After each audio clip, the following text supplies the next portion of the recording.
and thank you for joining us today as we honor those who have served and their families this Veterans Day.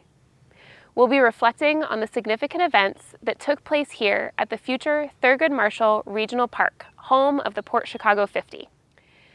The East Bay Regional Park District is honored to partner with the National Park Service to tell the stories of this land, including the history of our nation's service members from all branches of the U.S. military here in this future park. We're standing here at the former Concord Naval Weapons Station, originally known as the Port Chicago Naval Magazine. In 1941, with the threat of war looming, Port Chicago was identified as an ideal location for shipping munitions because of its deep water and relative isolation from populated areas.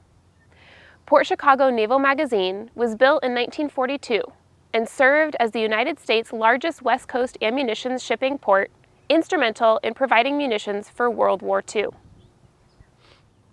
Work at the waterfront was hazardous, and on July 17, 1944, it was deadly. That night, residents of the East Bay were jolted awake by an explosion hurling missiles over 9,000 feet within sight of a passing airline pilot and measuring 3.4 on the Richter scale.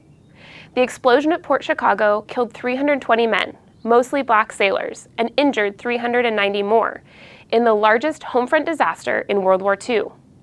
Those who survived the blast rushed to the explosion site, helping to put out fires and rescue other survivors. When the survivors were ordered to load munitions again just a few weeks later, many refused to return to the same unsafe working conditions. 50 of these men were tried for mutiny in the largest mass trial in Navy history. Through this trial, the bravery of these men and their peers, and the efforts of Supreme Court Justice Thurgood Marshall, the events of Port Chicago Naval Magazine became a catalyst for the civil rights movement. It exposed injustices across the military and eventually led to desegregation of the armed forces. However, to this day, these men have not been exonerated.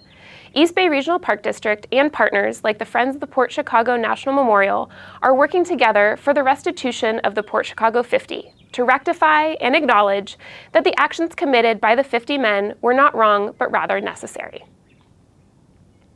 Port Chicago Naval Magazine National Memorial, located in the tidal portion of the base where the explosion occurred, honors the people who lost their lives or were affected by the events of that night.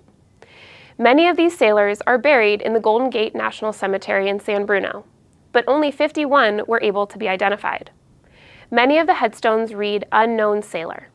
To honor these men today, we place a rose on each headstone. In the aftermath of the disaster, the Navy acquired the inland portion of the base where we're standing now for added safety and capacity. The Navy continued to move munitions for wars, including the Vietnam, Korean, and Gulf Wars, through this site using magazines like the one next to me until 2005.